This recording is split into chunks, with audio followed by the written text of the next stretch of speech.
नमस्कार साथियों, स्वागत है आप सभी का एग्जामपुर के इस महामंच पे। और दोस्तों, मैं हूं आपके साथ ए फॉर आजाद। अपेक्षा और उम्मीद मुझे ऐसी है कि आप सभी लोग स्वस्थ होंगे, मस्त होंगे और अपनी पढ़ाई में व्यस्त होंगे।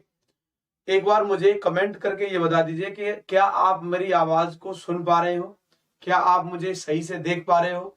यदि हाँ तो कमेंट करके बताएं, और फिर हम अपना डेली न्यूज एनालिसिस का जो प्रोग्राम चलता है उसे शुरू करते हैं और जानते हैं कि वास्तव में कौन कौन सी खबरें ऐसी हैं जो महत्वपूर्ण है, जिन्हें हमें जानना चाहिए। दूसरी बात, मैं आज कल की तरह, जैसे मैंने पिछली बार क्लास में आपको करवाया था कि कुछ एमसीक्यू जो पिछले वाले करंट अफेयर पर बेस्ड है उनको आपके लिए रखा हुआ है। तो कुछ एमसीक्यू और जो हमारे डेली के टॉपिक चलते हैं उस तरीके से टॉपिक इस तरह से मिक्स करके मैंने आज ये फिर से रखा है। तो देखते हैं, सबसे पहले शुरुआत करते हैं हम अपने इस प्रश्न के साथ। प्रश्न क्या कह रहा है, पढ़ के देखिएगा। भारत अमेरिका संयुक्त विशेष बल यानी Indo US joint special force exercise यानी अभ्यास वज्र प्रहार 2022 निम्न में से किस शहर में स्थित विशेष बल प्रशिक्षण स्कूल में 8 अगस्त 2022 को शुरू किया गया था।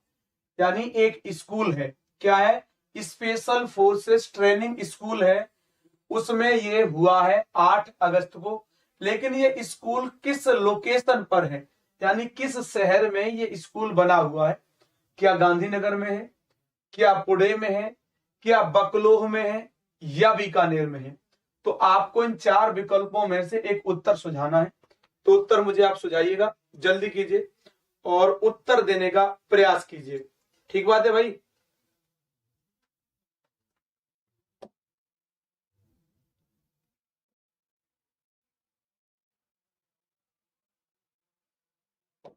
बताइए जल्दी।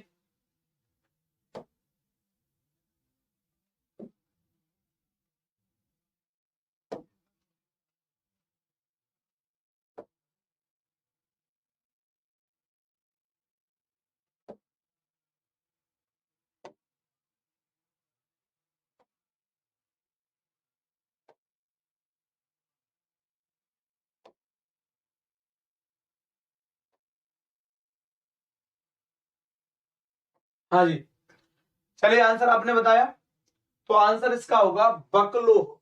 बकलोह हिमाचल प्रदेश, ये इसका उत्तर होना चाहिए। तो देखिए, बकलोह हिमाचल प्रदेश, इसका सी यानी आंसर है।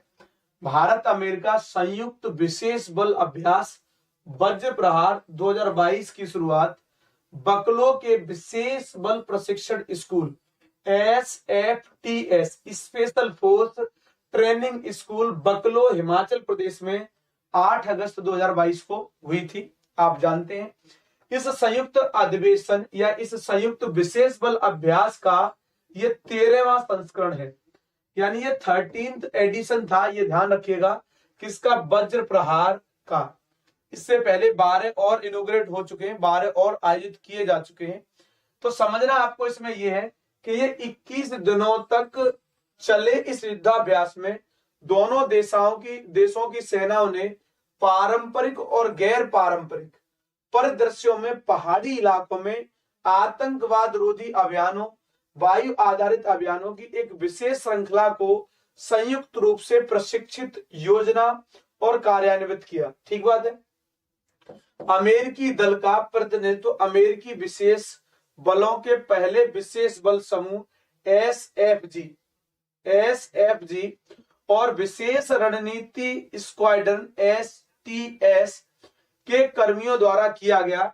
और वास्तव में भारतीय सेना की टुकड़ी का गठन SFTF के तत्वावधान में विशेष बलों के कर्मियों को आकर्षित करके किया गया, जो आप जान गए हैं। अब दूसरा प्रश्न जो हमारे सामने है, जिसका उत्तर आपको देना है, वो है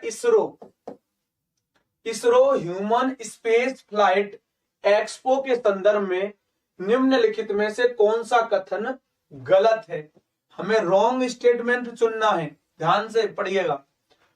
तो पहला क्या है, यह एक्सपो तारामंडल और Bangalore association for science education का एक सहयोग है। एक्सपो में गगनयान का एक इंटरएक्टिव मॉडल भी शामिल है। अगला, एक्सपो बेंगलुरु के जवाहरलाल नेहरू तारामंडल में आयोजित हुई है। अगला, एक्सपो में चंद्रयान का एक इंटरएक्टिव मॉडल भी शामिल है। तो आंसर क्या होगा आपका? ए बी सी डी में से बताइए जल्दी से, आंसर आपका क्या होगा?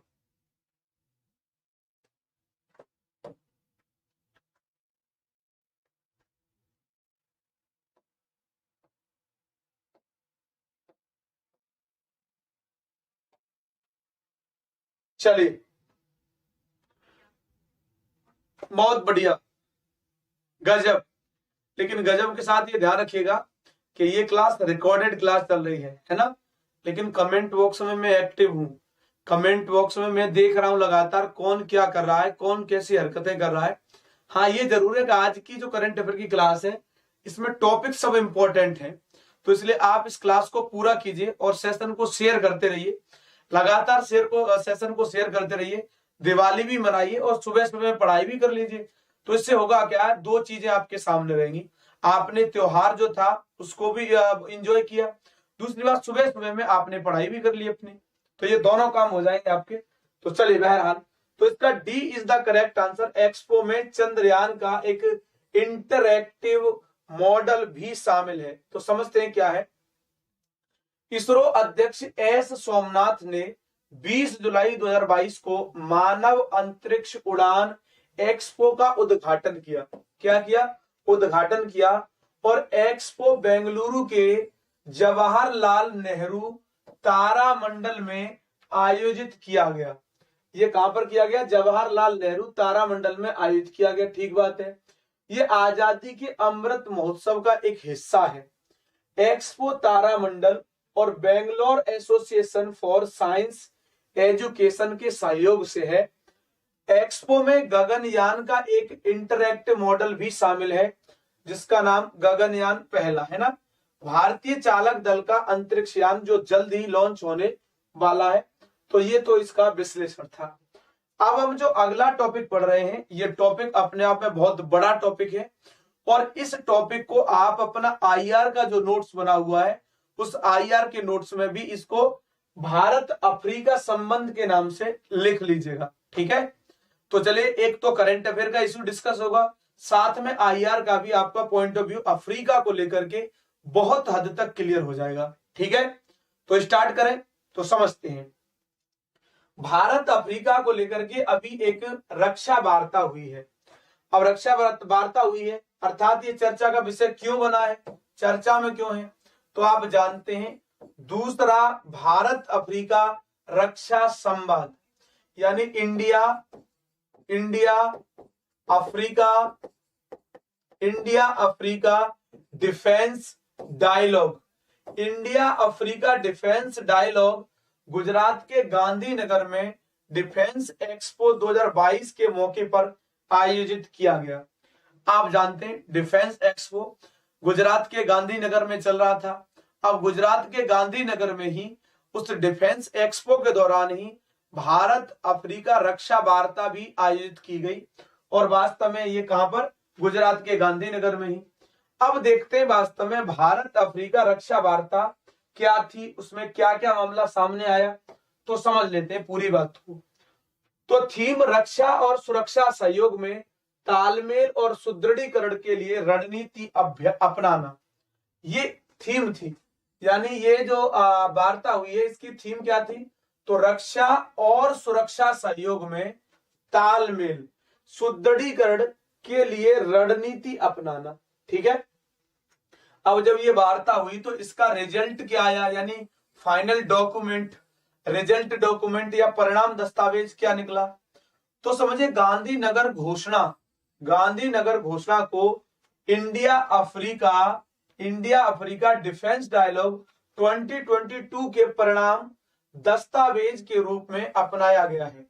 ठीक है, यानी जो AIADD 2022 जो हुआ है इसके परिणाम के रूप में किसे अपनाया गया है? गांधीनगर घोषणा को। गांधीनगर डिक्लेरेशन का संबंध किससे? कभी प्रश्न बने तो क्या बताओगे? इंडिया अफ्रीका और डिफेंस डायलॉग से इसका रिलेशन है, भारत अफ्रीका रक्षा वार्ता से इसका संबंध है, ये आप बताएंगे। ठीक है, यह आपसी हित के सभी क्षेत्रों में प्रशिक्षण में सहयोग बढ़ाने का प्रस्ताव करता है। ठीक बात है। प्रशिक्षण स्लॉट और प्रशिक्षण टीमों की प्रतिनियुक्ति बढ़ाना, अफ्रीका के रक्षा बलों का सशक्तिकरण करना और क्षमता निर्माण करना, ये इतने बिंदुओं पर यहां पर बातचीत हुई है। अब देखते हैं अभ्यास में भागीदारी। अभ्यास में भागीदारी, पार्टिसिपेशन ऑफ एक्सरसाइज। तो देखते हैं, प्राकृतिक आपदाओं के दौरान मानवीय सहायता प्रदान करना, भारत अफ्रीका रक्षा सहयोग पर एक खंड भी जारी किया गया है। क्या किया गया है? भारत अफ्रीका के जो डिफेंस कोऑपरेशन के मामले हैं उन पर एक खंड भी जारी किया गया है। इसमें आगे समझिए, भारत अफ्रीका सुरक्षा फेलोशिप कार्यक्रम, ये कार्यक्रम क्या है जो चर्चा में बना हुआ इस समय पर भी बहुत ज्यादा। तो इंडिया अफ्रीका डिफेंस डायलॉग ने अफ्रीकी देशों के विशेषज्ञों को फेलोशिप के माध्यम से सुरक्षा मुद्दों संबंधों अनुसंधान को भी प्रोत्साहित किया है। यानी जो सुरक्षा मुद्दे हैं उन संबंधों के अनुसंधान के लिए प्रोत्साहित किया है कि अफ्रीका के जो विशेषज्ञ लोग हैं वो फेलोशिप पर भारत आ सकते हैं। ठीक है, भारत अफ्रीका सुरक्षा फेलोशिप कार्यक्रम के तहत किया जाएगा। यानी ये फेलोशिप कार्यक्रम जो चल रहा है उसके तहत ये भारत अफ्रीका सुरक्षा का मामला जो है वो देखा जाएगा। अफ्रीका के साथ भारत के संबंधों पर अगर हम प्रकाश डालें कि भारत के अफ्रीका वैसे कोई देश तो है नहीं, अफ्रीका तो पूरा कॉन्टिनेंट है, लेकिन चूंकि कॉन्टिनेंट पूरा है लेकिन फिर भी किसी देश से उतने ज्यादा प्रगाढ़ हमारे संबंध नहीं है, क्योंकि अफ्रीका का कोई भी देश ऐसा नहीं है जिस देश से हम ये कहें कि वो देश विकसित है तो उसे हमें संबंध बनाना जरूरी है, या कोई देश महाशक्ति है तो उससे संबंध बनाना ही पड़ेगा ना, ऐसा नहीं है। इसलिए अफ्रीका के साथ हम कॉमनली रिलेशंस को देख सकते हैं। तो ये यहां से आपका कोर आईआर का जो टॉपिक है वो स्टार्ट हो रहा है, लेकिन करंट बेस्ड है, तो समझिएगा कैसे। तो भारत अफ्रीका के संबंधों में आप देखें तो ऋण और सहायता नाम का आपको एक पहला क्लोज मिलेगा। क्या मिलेगा? ऋण और सहायता। यानी भारत ने अफ्रीका को 3 बिलियन अमेरिकी डॉलर से अधिक की रियायती ऋण दिया है। यानी हमने बहुत कम इंटरेस्ट रेट पर लोन दिया है अफ्रीका को। इसके अलावा भारत ने 700 मिलियन अमेरिकी डॉलर 700 मिलियन अमेरिकी डॉलर का अनुदान सहायता यानी ग्रांट भी दिया है भारत ने। क्या दिया हुआ है? ग्रांट। किसको दिया हुआ है? तो अफ्रीका को दिया है।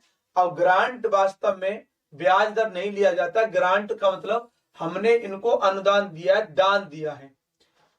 भारत और अफ्रीका के बीच में कुछ परियोजनाओं की बात करें तो भारत ने अब तक 197 परियोजना पूरी कर ली अफ्रीका में, और वर्तमान में 65 निष्पादन के अधीन है।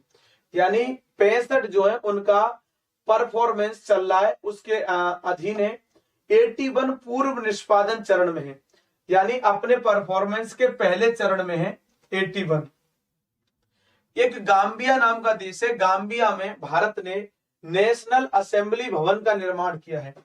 अफ्रीकी कॉन्टिनेंट में एक छोटा देश जिसका नाम गाम्बिया में भारत ने क्या किया है? नेशनल असेंबली भवन का निर्माण किया है। ये वास्तव में भारत की सॉफ्ट पावर को दर्शाता है। क्या दर्शाता है? भारत की सॉफ्ट पावर को दर्शाता है। सॉफ्ट पावर के बल पर भारत कितने बड़े बड़े अचीवमेंट ले रहा है ये आप उदाहरण में देख सकते हैं। और जल आपूर्ति, कृषि एवं खाद्य प्रसंस्करण में परियोजनाएं शुरू की हैं, है ना। चलिए, जाम्बिया में भारत की महत्वपूर्ण जल विद्युत परियोजना, पूर्व निर्मित स्वास्थ्य केंद्रों के निर्माण और वाहनों की आपूर्ति भी शामिल है। भारत इतने महत्वपूर्ण कार्य कर रहा है जाम्बिया में। और बात करें अगर मॉरिशस की, तो मॉरिशस में हाल ही में उल्लेखनीय परियोजनाओं में मेट्रो एक्सप्रेस, नया सर्वोच्च न्यायालय भवन, नया सर्वोच्च न्यायालय भवन, सामाजिक आवास, यानी इतनी चीजें भारत कहां पर बना रहा है?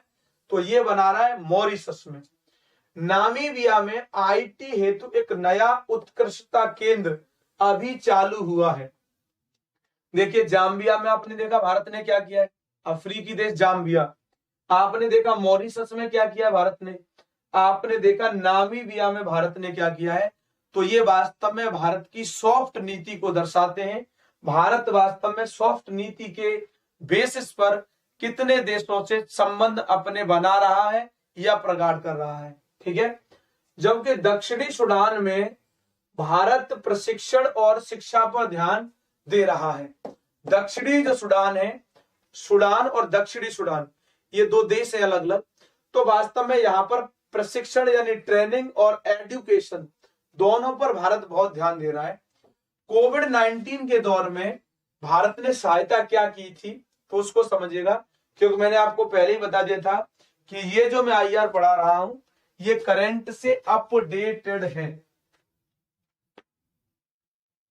क्या है? करंट से अपडेटेड है। तो 32 अफ्रीकी देशों को ध्यान दीजिएगा, 32 कंट्रीज जो कि अफ्रीकन कॉन्टिनेंट के हैं को भारत से 150 टन, भारत से 150 टन चिकित्सा सहायता, है ना, चिकित्सा सहायता 32 अफ्रीकी देशों को भारत ने प्रदान की। उनमें से कई देशों ने भारत से सीधे या अन्यथा प्राप्त मेक इन इंडिया टीकों का भी उपयोग किया है, यानी भारत में निर्मित टीकों का भी उपयोग किया है। अंतरराष्ट्रीय मंचों पर भारत ने ट्रिप्स छूट के माध्यम से टीकों के लिए न्याय संगत और सस्ती पहुंच हेतु दबाव बनाने के लिए मिलकर काम किया है।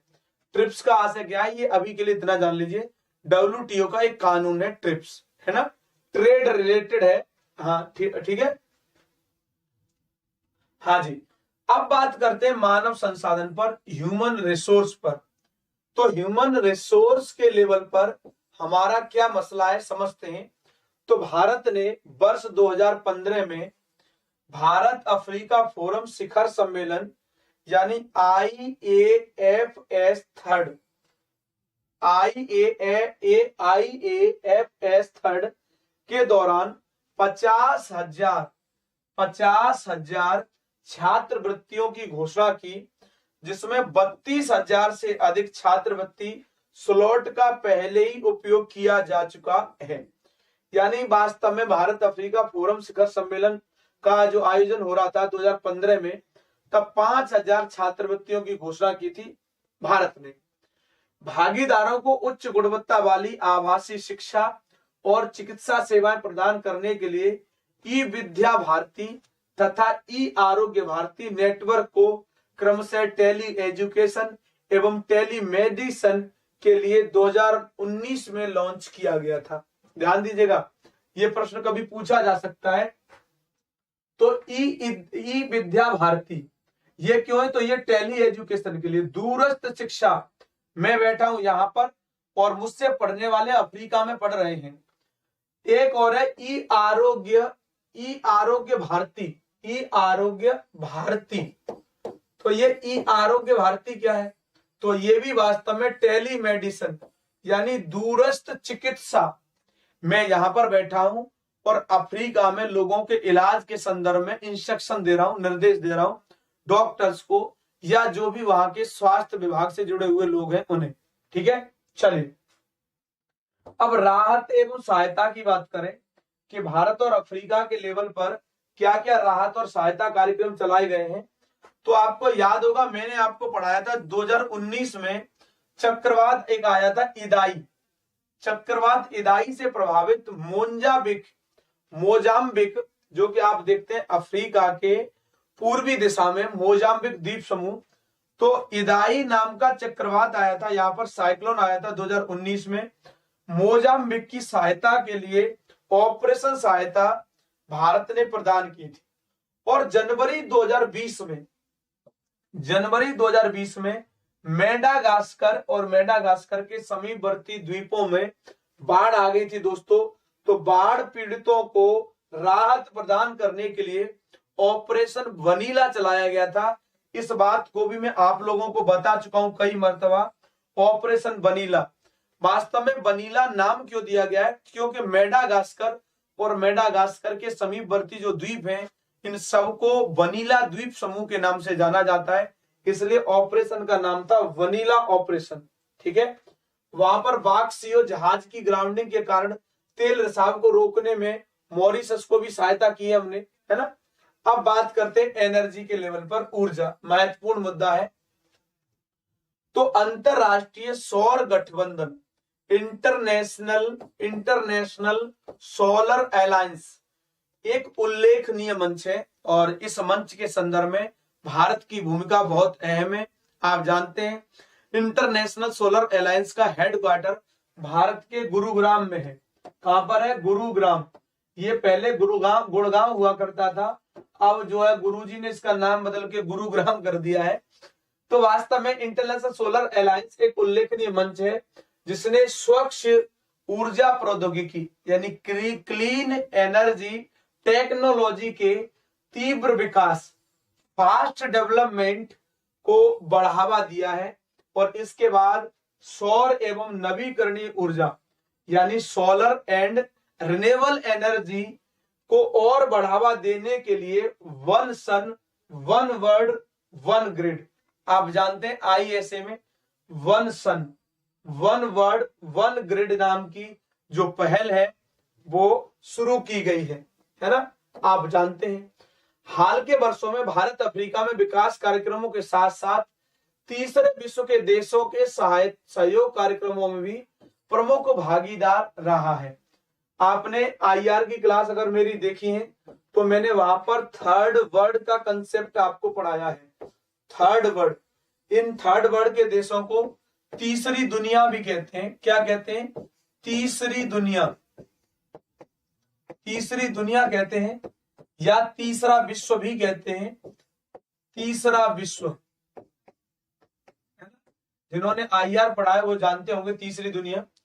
तो अब हम देख रहे हैं अगला एंगल भारत और अफ्रीका के बीच व्यापार एवं अर्थव्यवस्था का। व्यापार एवं अर्थव्यवस्था का हम अगला एंगल देख रहे हैं। और 2021-22 में अफ्रीका के साथ भारत का द्विपक्षीय व्यापार पिछले वर्ष के 56 बिलियन अमेरिकी डॉलर की तुलना में 56 बिलियन अमेरिकी डॉलर की तुलना में 89.5 बिलियन अमेरिकी डॉलर तक पहुंच गया है। यानी अब जो भारत अफ्रीका के साथ भारत का बायलैटरल ट्रेड है, ये वास्तव में पिछले वर्ष 56 बिलियन था, अब पहुंच गया 89-90, यानी बहुत वृद्धि देखने को मिली है, जो एक अच्छी बात है। 1996 से लेकर के 2021 तक अगर हम देखें तो 73.9 बिलियन अमेरिकी डॉलर के संचयी निवेश के साथ भारत अफ्रीका में निवेश करने वाले शीर्ष 5 निवेशकों में है। यानी भारत एक बड़ा इन्वेस्टर है अफ्रीका में। अफ्रीका के अलग अलग देशों में भारत इन्वेस्टमेंट अपना लेके जाता है। तो इन्वेस्टमेंट के मामले में आपको क्या ध्यान रखना है कि टॉप 5 जो देश हैं इन्वेस्ट करने वाले, कहां पर? अफ्रीका में, उनमें भारत भी अपना शामिल है, इंडिया भी उनमें आता है। तो अफ्रीका के सुधार में, अफ्रीका के विकास में भारत की एक अहम भूमिका है। शुल्क मुक्त टैरिफ की बात करें, शुल्क मुक्त टैरिफ वरीयता है ना, ये शुल्क मुक्त टैरिफ वरीयता योजना भारत की कुल टैरिफ लाइनों के 98.2% तक शुल्क मुक्त पहुंच प्रदान करती है। इसके माध्यम से वास्तव में भारत ने अफ्रीका के देशों के लिए अपना बाजार खोल दिया है। और अब तक 33 LDC अफ्रीकी देश इस योजना के तहत लाभ पाने के हकदार बन गए हैं। ये बात आपको सबको याद रखनी है। चलिए अगला क्वेश्चन है आपके सामने, इस क्वेश्चन का जवाब दीजिएगा, जरूर मन लगा के जवाब दीजिएगा। क्वेश्चन क्या है? भारत अफ्रीका सम्मेलन के संदर्भ में निम्नलिखित कथनों पर विचार कीजिए। आप विचार करने लगे हैं। विचार करके आपको 2 स्टेटमेंट पढ़ने हैं और फिर उन्हें पढ़ करके सही आपको आंसर का चयन करना है। पहला आपके सामने स्टेटमेंट है, 2015 में होने वाला आयोजन तीसरा शिखर सम्मेलन था। अगला है, वास्तव में यह 1951 में जवाहरलाल नेहरू द्वारा शुरू किया गया था। ये क्वेश्चन यूपीएससी ने पूछा है 2016 में। ठीक है, बताइए इसका आंसर क्या होगा। केवल 1, केवल 2, 1 और 2 और डी है न तो 1 न ही 2। बताइए आंसर क्या होगा।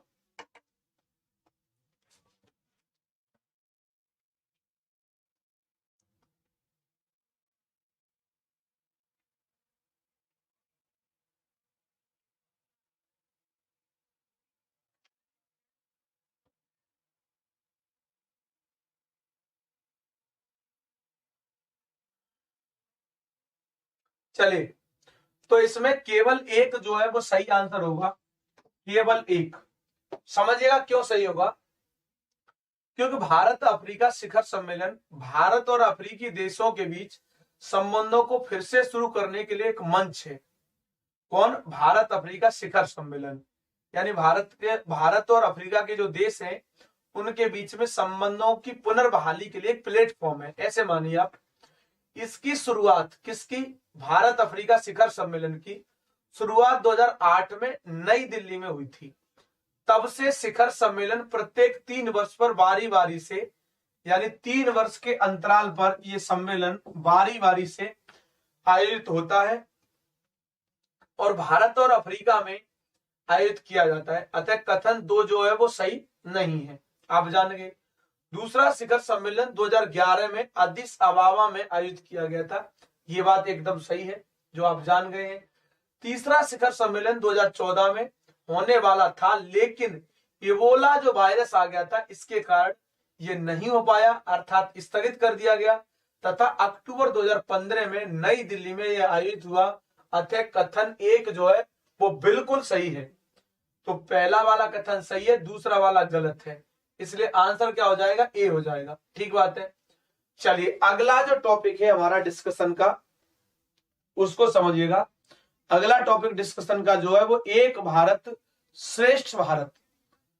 तो समझते हैं, हाल ही में भारत सरकार ने तमिलनाडु और वाराणसी के बीच, तमिलनाडु राज्य है, वाराणसी उत्तर प्रदेश का एक जिला है, तमिलनाडु और वाराणसी के बीच में सांस्कृतिक एवं सभ्यतागत बंधन को और मजबूत करने के लिए तथा पुनर्जीवित करने के लिए काशी तमिल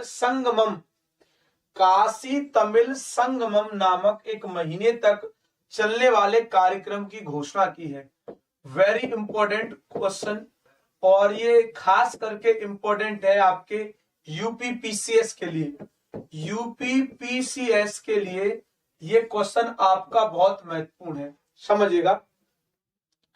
ये कार्यक्रम एक भारत श्रेष्ठ भारत पहल का हिस्सा है, यानी जो भारत की एक पहल चल रही है जिसका नाम है एक भारत श्रेष्ठ भारत, इस पहल के हिस्से के रूप में इसे देखा जा रहा है, जहां पर काशी तमिल संगमम नामक 1 महीने तक चलने वाला कार्यक्रम है जिसकी घोषणा की गई है। समझते हैं एक भारत श्रेष्ठ भारत कार्यक्रम क्या है और इसके बारे में विस्तार से पढ़ते हैं। तो 2015 में विभिन्न राज्यों एवं केंद्र शासित प्रदेश के लोगों के बीच जुड़ाव को बढ़ावा देने के लिए, इनके बीच जुड़ाव बढ़ जाए इसके लिए ये लॉन्च किया गया एक भारत श्रेष्ठ भारत कार्यक्रम, ताकि विभिन्न संस्कृतियों के लोगों में आपसी समझ और बंधन को बढ़ाया जा सके, जिससे भारत की एकता व अखंडता मजबूत होगी। अब समझिए संबद्ध मंत्रालय कौन सा है। तो ये शिक्षा मंत्रालय जो मिनिस्ट्री ऑफ एजुकेशन है उसकी एक पहल के रूप में देखा जा रहा है।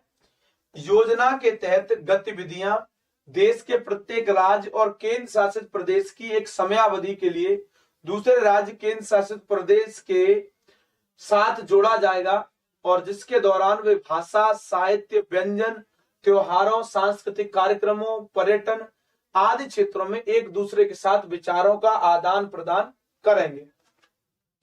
यानी मुख्य बात को आप ऐसे समझिए, एक भारत श्रेष्ठ भारत जो कार्यक्रम है, इस कार्यक्रम के तहत भारत के एक क्षेत्र को भारत के दूसरे क्षेत्र से कनेक्ट किया जाएगा और कनेक्ट करके वास्तव में संस्कृतियों को एक दूसरे को समझने का अवसर प्रदान किया जाएगा, वास्तव में भाषा को समझने का अवसर प्रदान किया जाएगा, जिससे कम से कम हम जो भारत के लोग हैं अपने भारत के अनेक जो क्षेत्र हैं जो अपने आप में विभिन्न विशेषताएं और विविधताओं को संजोए हुए हैं, उनके बारे में हम अच्छे से जान सकें और पढ़ सकें। ठीक है, अभी 10-15 मिनट शुक्ला सर की क्लास कई आगाज में नहीं पता है मिश्रा जी। आप वहां बैठो, नीचे आ रहा हूँ 10-15 मिनट में। ठीक है, एक रिकॉर्डिंग कर कल के लिए। आप बैठो, मैं आ रहा हूँ अभी। आओ 10 मिनट। हाँ जी, तो अगर इसके उद्देश्य की बात करें, उद्देश्य क्या है, तो राष्ट्र की विविधता में एकता का निर्माण करना, हमारे देश के लोगों के बीच में पारंपरिक रूप से विद्यमान भावनात्मक बंधनों के ताने बाने को बनाए रखना तथा मजबूत करना, ये उद्देश्य है। राज्यों के बीच एक साल के नियोजित जुड़ाव के माध्यम से सभी भारतीय राज्यों और केंद्र शासित प्रदेशों के बीच गहरे और संरचित जुड़ाव के माध्यम से राष्ट्रीय एकता की भावना को बढ़ावा देना, ये भी उद्देश्य है। लोगों को भारत की विविधता को समझने और उसकी सराहना करने में सक्षम बनाने के लिए किसी भी राज्य की समृद्ध विरासत एवं संस्कृति, रीति रिवाजों तथा परंपराओं को प्रदर्शित करके आम पहचान की भावना को बढ़ावा देना, ये भी क्या है, उद्देश्य है। एक ऐसा वातावरण तैयार करना जो सर्वोच्च प्रथाओं और अनुभवों को साझा करके राज्यों के बीच ज्ञान को बढ़ावा दे। तो ये बात आपको ध्यान में रखनी है, ये सब उद्देश्य है एक भारत श्रेष्ठ भारत कार्यक्रम के। ठीक है, चलिए अगला जो टॉपिक है हमारा आज का वो है स्मृति दिवस। अगला टॉपिक कौन सा है, स्मृति दिवस। तो समझते हैं स्मृति दिवस क्या है वास्तव में भाई। तो आप एक बात जानते हैं, भारत में प्रत्येक वर्ष उन पुलिसकर्मियों को याद करके, यानी ये वास्तव में उन्हें सम्मानित करने के लिए एक 21 अक्टूबर को दिवस मनाया जाता है। 21 अक्टूबर को ये दिवस मनाया जाता है। क्यों मनाया जाता है, ये उन पुलिसकर्मियों को याद करने और उनका सम्मान करने के लिए याद किया जाता है। कौन से पुलिसकर्मी, जिन्होंने अपने दायित्वों का निर्वाह करते हुए जीवन दांव पर लगा दिया, यानी अपने जीवन को दांव पर लगा करके जो सुरक्षा कर रहे थे भारत की, उन लोगों की स्मृति में स्मृति दिवस मनाया जाता है। उन लोगों के सम्मान में, उनके सम्मान को हम याद रखें, इसलिए स्मृति दिवस मनाया जाता है।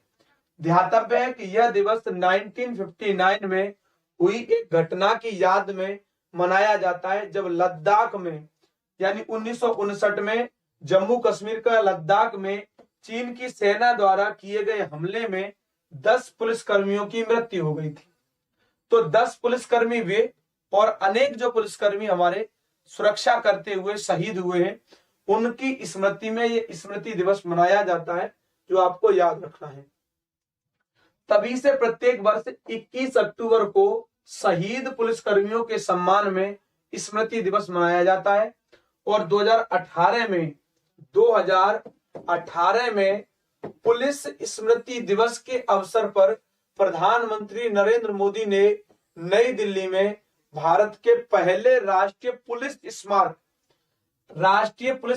कहां पर है, नई दिल्ली में, तो राष्ट्रीय पुलिस स्मारक का उद्घाटन किया था 2018 में आदरणीय प्रधानमंत्री मोदी जी द्वारा। आगे बात करें तो दिल्ली स्थित इस राष्ट्रीय पुलिस स्मारक में सभी केंद्रीय और राज्य पुलिस बलों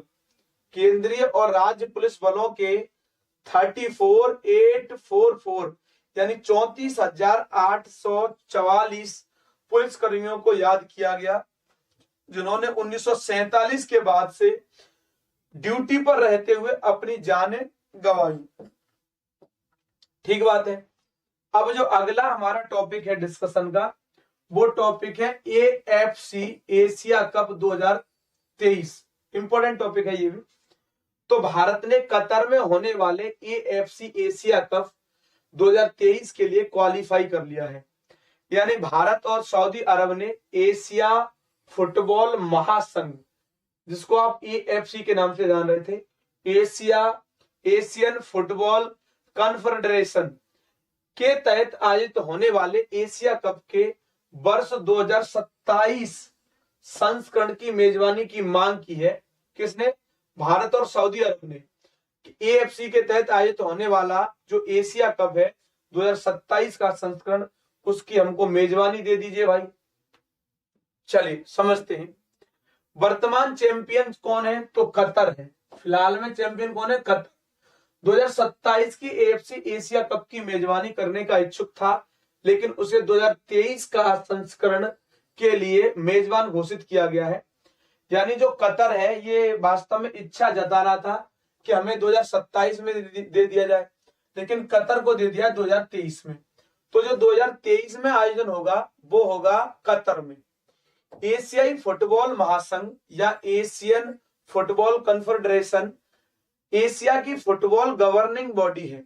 यानी ये आपको बात ध्यान रखनी है, ये एशिया में जो फुटबॉल होती है उसको गवर्न करने वाली है, उसका शासन वाला जो मामला है उसको देखने वाली है। इस बॉडी की स्थापना 8 मई को 1954 में हुई थी। 8 मई 1954 में हुई। इसके हेडक्वार्टर की बात करें तो मलेशिया की राजधानी कुआलालंपुर में इसका हेडक्वार्टर है। किसका? AFC का। ठीक बात है। अखिल भारतीय फुटबॉल महासंघ AIFF, ये ध्यान दीजिएगा, अखिल भारतीय है ये एशियन नहीं है, ये अखिल भारतीय फुटबॉल महासंघ है, एक राष्ट्रीय संघ है ये। इसकी स्थापना 1937 में शिमला में सेना मुख्यालय में हुई। अब आपके लिए याद क्या रखना है, हमारे भारत में फुटबॉल महासंघ पहले बन गया था, जबकि एशिया के स्तर पर फुटबॉल संघ बना है बाद में। इंडिया में जो बन गया है, इंडिया में जो फुटबॉल संघ बना है यानी फुटबॉल कॉन्फेडरेशन जो बना है वो 1937 में बना है। और अगर हम एशिया के लेवल पर बात करें तो एशिया में ये बना है 1954 में। तो पहले किसका बना है? हमारा बना है। ठीक है, हमारा कहां पर है? इंडिया का शिमला में है, शिमला हेडक्वार्टर। और एशिया वाले का हेडक्वार्टर कहां पर है? तो कुआलालंपुर, कुआलालंपुर, ये कहां पर? मलेशिया।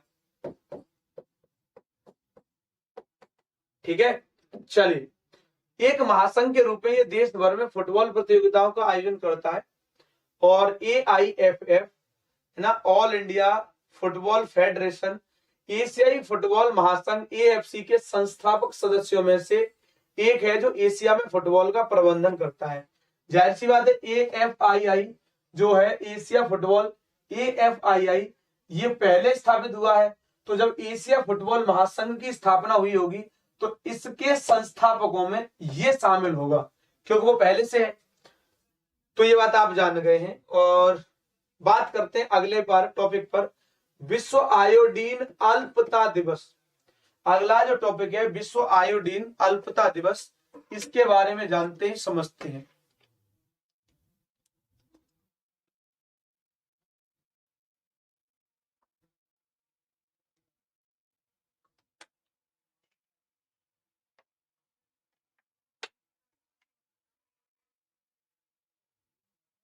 हाँ जी, प्रत्येक वर्ष 31 अक्टूबर को दुनिया भर में विश्व आयोडीन अल्पता दिवस का आयोजन किया जाता है। आप जानते हैं विश्व स्वास्थ्य संगठन अर्थात WHO ने 1980 के दशक से राष्ट्रीय आयोडीनीकरण कार्यक्रम के माध्यम से आयोडीन की कमी के प्रभावों को रेखांकित करने हेतु काम कर रहा है। कौन काम कर रहा है? तो ये काम कर रहा है, आपको याद रखना है। यानी आयोडीन की कमी से जो लोगों में रोग देखने को मिलते हैं, डिजीज जो देखने को मिलती हैं, बीमारियां, उनको कम करने के लिए WHO 1980 के दशक से राष्ट्रीय नमक आयोडीनीकरण ये कार्यक्रम के माध्यम से काम कर रहा है निरंतर। आगे बात करें तो यूनिसेफ ने international council for control of iodine deficiency disorder, इसको कहते हैं आईसीसीआईडीसी। आईसीसीआईडीसी के साथ मिलकर कई अंतरराष्ट्रीय कार्यक्रमों की रणनीति बनाई है और ये 66% घरों में आयोडीन युक्त नमक उपलब्ध कराने में सक्षम रहा है। ठीक बात है। तो देखते हैं, आयोडीन एक खनिज पदार्थ है जो आमतौर पर समुद्री भोजन, डेयरी उत्पादों, अनाज और अंडे में पाया जाता है। आयोडीन कहां कहां पर पाया जाता है? तो आप जानते हैं, भोजन में, जो समुद्री भोजन है, डेयरी के उत्पाद जो है उनमें, अनाज में और अंडे में। ये इंपॉर्टेंट बात है, अभी तक आप ये समझते रहे होंगे आयोडीन का मतलब नमक में ही पाया जाएगा। दुनिया भर में आयोडीन की कमी एक गंभीर समस्या है, इस बात को आप जानते हैं।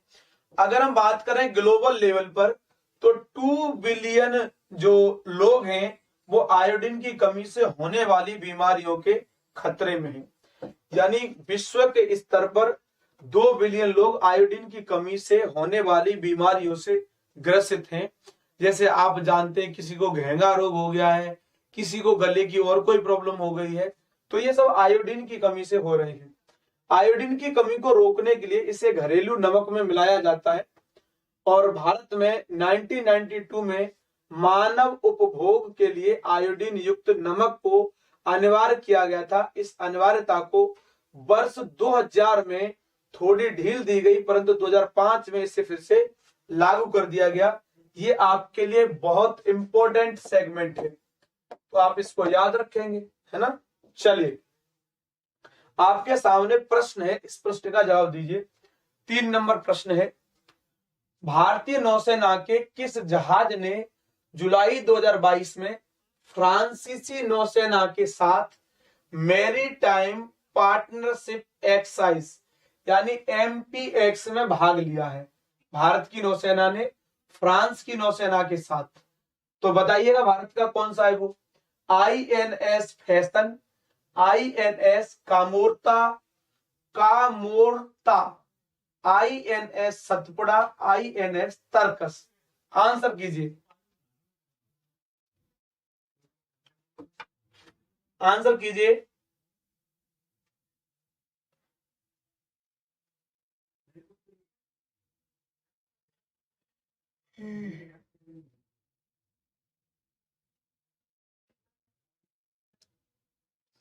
चलिए, तो इसका आंसर क्या होगा? INS तरकस। कैसे होगा समझिए।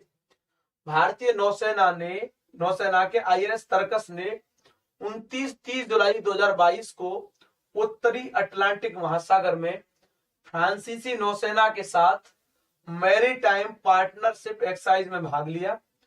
तरकस और फ्रांसीसी बेड़े के टैंकर FNS साउम,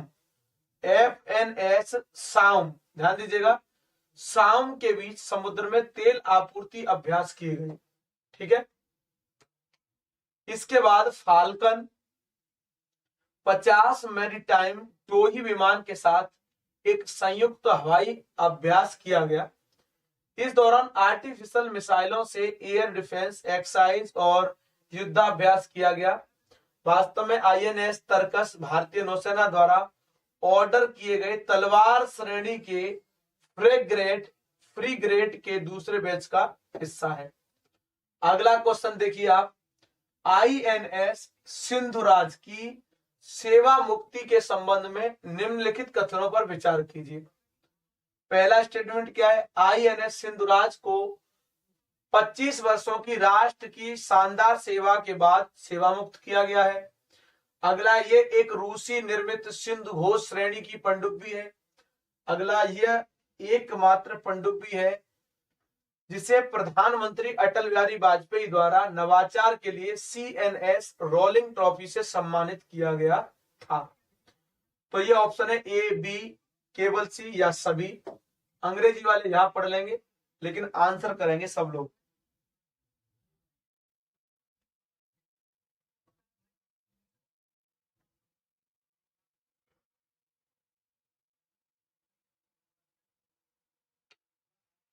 बताइए। चलिए, तो इसका आंसर क्या होगा? B आंसर होगा। B only. कैसे होगा समझिए।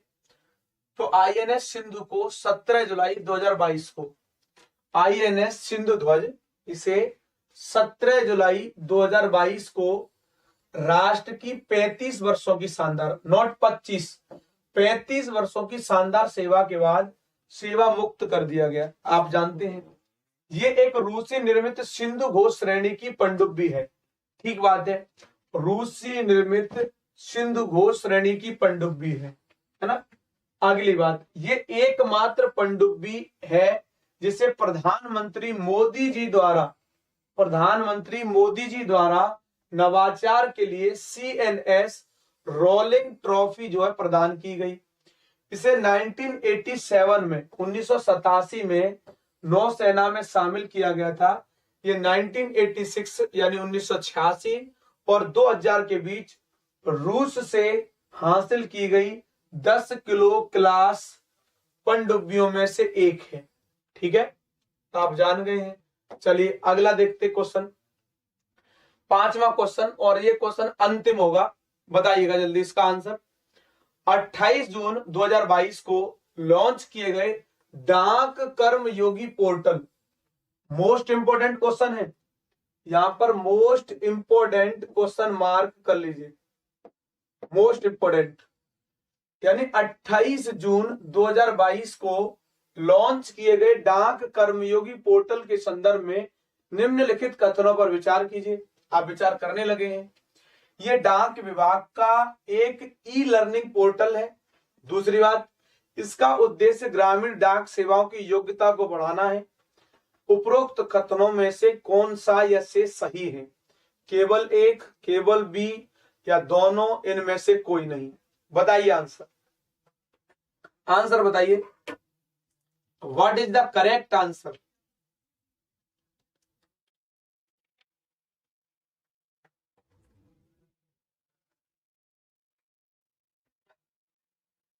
बताइए इसका सही आंसर क्या होगा?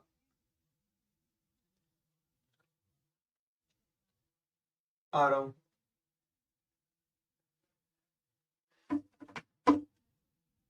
चलिए, तो इसका आंसर सी था, दोनों है। आप जानते हैं संचार मंत्री अश्विनी वैष्णव ने 28 जून 2022 को डाक कर्मयोगी का शुभारंभ किया और ये डाक विभाग का ई लर्निंग पोर्टल है। आप जानते हैं पोर्टल का उद्देश्य लगभग 4 लाख ग्रामीण डाक सेवकों और विभागीय कर्मचारियों की दक्षता को बढ़ाना है। ये भी आप जानते हैं। ये सभी प्रशिक्षुओं को मानकीकृत प्रशिक्षण सामग्री को ऑनलाइन या मिश्रित परिसर मोड में एक्सेस करने में सक्षम बनाएगा। ठीक बात है। ये उन्हें कई सरकारी से नागरिक सेवाओं को प्रभावी ढंग से वितरित करने में भी सक्षम बनाएगा। ठीक बात है। अगला क्वेश्चन है, इसका आपको जवाब जो है वो ऑफलाइन कमेंट में देना है सभी को। ठीक है, मैं इसका जवाब आपका अभी नहीं देखूंगा, ऑफलाइन कमेंट में आपको इसका जवाब देना है। क्वेश्चन क्या है वो पढ़ लीजिए आप। 21 मई 2022 को 21 मई 2022 को लॉन्च किए गए बायो आरआरएपी पोर्टल, बायो आरआरएपी पोर्टल के संदर्भ में निम्नलिखित कथनों पर विचार कीजिए। आप विचार करने लगे हैं। विचार करके आपको बताना है कि पोर्टल HAL द्वारा हिंदुस्तान एरोनॉटिकल लिमिटेड द्वारा विकसित किया गया है।